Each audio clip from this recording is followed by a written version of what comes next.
Lungkot yung pangyayari na kinasangkutan ni Miss Rosmar.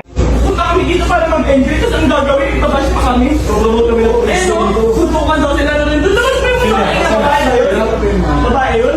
Kaya iyak na yun? Ay, no! Ikaw yan. Ano bang pinagalitan niyo? Ano pinagmamalaki mo? Hindi po, wala. Hindi, ano pinagmamalaki mo? Comment lang, may mga comment. Ano sinasabi? Ikaw lang po. Eh, bakit kayo sinabi di ba Martin malakas? Ginamit nyo lang mga taga-color para sa vlog-vlog nyo at sokmed. Dismayado dahil naghintay sila ng isang oras at gutom. At lalong ginamit yung mga staff para mag-assist sa inyo. Tapos wala kayo inabot. Nisin kong doon. Nag-abot ako ng 3,000 last money ko na yung kanina. Ano ba pinagmamalaki mo? Sino po ba kayo dito? Ha? Wala po, staff. Sino kayo dito? Ha? Bakit hindi ka nabigyan? Ay, hindi Pumunta kami dito para tumulong at i-promote yung koron. Ang kapal naman ng tao.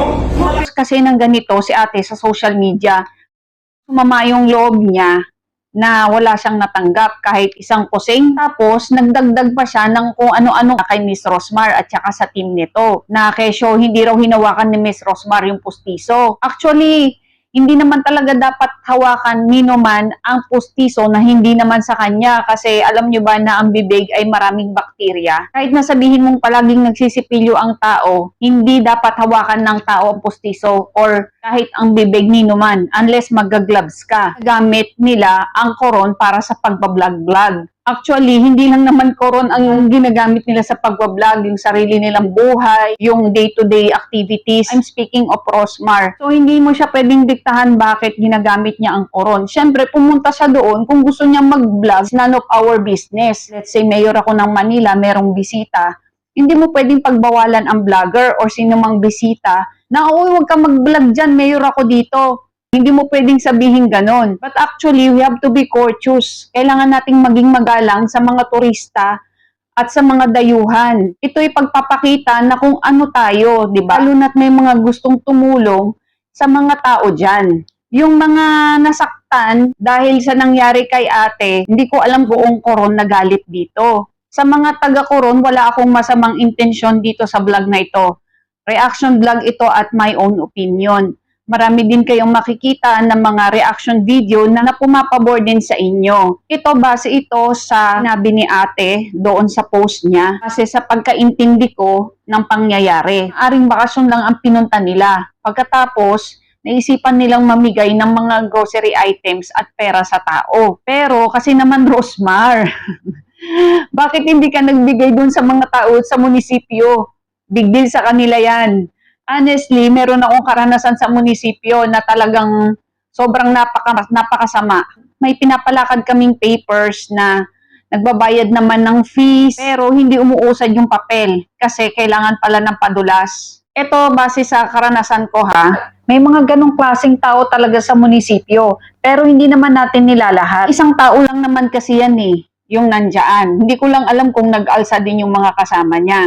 Pero bilang staff na nagtatrabaho sa gobyerno, kapakanan ng mga taong bayan ang iniisip natin unang-una. For example, magbibigay ka ng relief goods. Kahit na walang matira dyan sa relief goods na yan, na ipapamigay, kahit walang mapunta sa'yo dyan, halimbawa lang may magbabagsak ng relief goods galing sa NGO at ipapak ito ng mga staff ng municipality. Kahit lahat pa yan maubos at walang mapunta sa staff ng gobyerno, yan ay para sa mga tao. Ang trabaho ng government staff ay para sa kapakanan ng mga nasasakupan nito. Kung walang mapupunta sa kay ate, hindi ko alam kung karapatan niyang manumbat at magalit kay Miss Rosmar. Siguro gustong tulungan ni Rosmar yung pangkaraniwang tao na walang trabaho. Baka inisip niya na dahil nagtatrabaho naman ang mga tao sa munisipyo na may maayos na sweldo, naka-aircon, at hindi naman hirap, kaya siguro hindi siya nakapagbigay dito at maaaring kulang na rin ang dala niyang pera. Hindi natin masasabi, si Miss Rosmar lang ang nakakaalam nun. Pero meron din kayong sariling opinion tungkol dito. Base lang ito sa pinost ni ate. Masama pa nito, hinamon niya kasi si Rendon. Ito naman si Rendon, pumatol naman kay ate. Kaharap mo Rendon, sana hindi mo siya dinuro-duro, pwede kang tumaas ng boses. Hindi ko naman yung pagtataas ng boses, may valid reason ka, bakit ka nagalit, oo. Siyempre, hindi naman tayo robot tao tayo, meron tayong emotion. Pero may mga tao na react na bakit umiyak si Miss Rosmar, bakit nagsisisigaw si Rendon, dinuduro-duro.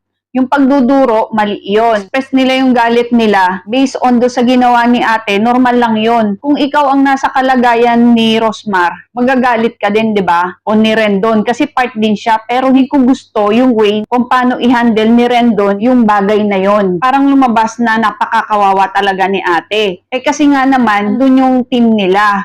Pinapalabas nila na poder nga naman ng koron yun. At na yun, may point talaga sila. Nagkataon lang siguro na yung location kasi ay nasa koron at nasa munisipyo. Pero, for example, ikaw mismo yung taga-koron at ganun ang nangyari, I don't think na kakampihan ng mga tao si ate.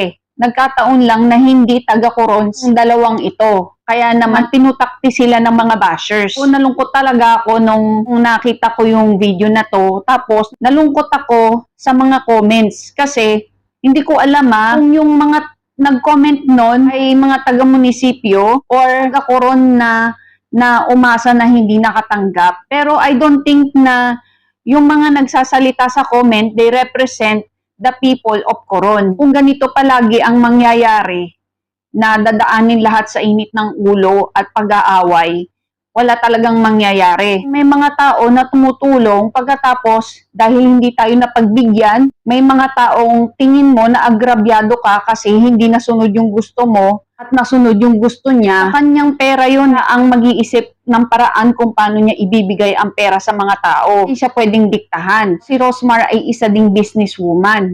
Hindi siya charity. Kahit nga sabihin natin ang charity ay may limitation din ang pagbigay. Natin pwedeng sabihin na dapat ipamigay niya ito sa daan. Nagsasabi din na bakit ibinablog-vlog pa. Hindi din natin siya pwedeng diktahan na wag itong i-vlog dahil marami sa mga perang ipinamimigay niya ay galing sa kinita ng vlog niya rin. So, wala tayong karapatan na diktahan siya kung ano ang iba-vlog niya dahil vlogger din siya. Pagdating naman doon sa ipopromote ang koron, I don't think na pumunta doon si Rosmar para ipromote ang koron. Pero, naiisip niya na pag pumunta rin siya doon, in a way, she's promoting koron. Kasi nga naman, sikat siya Ang followers niya around 5 million. Mga lugar sa iba't ibang panig ng mundo, kahit sabihin mong kilala yan, they are still promoting their tourist attraction. Dito nga lang sa UAE, ay ang promotion ng Ferrari, Yas Island, Dubai Aquarium. Makikita yan sa FB at saka sa Google. Hindi ako nagbibiro kasi palagi ko yan nakikita at makakapagpatunay dyan ang mga vlogger na nagbablog sa UAE. Nakalungkot lang talaga, gigil na gigil ang mga tao sa issue na to. Pero for what? Isip lang ng tao na ang galit na ito ay huhupa din. Makikita rin natin na si ate. Humingi na pala ng apology si Rosmar kasama ang buong team niya. So yung galit pa rin ng mga taga-koron hindi natapos. Buti na lang hindi tumigil si Rosmar sa pagtulong sa tao. Yun lang akong gustong iparating kay Miss Rosmar. Sana unahin niyang tulungan ang mga taong matatanda na hindi na makapagtrabaho, na talagang hirap sa buhay, PW na may hirap. Bigay siya ng mga scholarship sa mga batang nagsisikap sa buhay.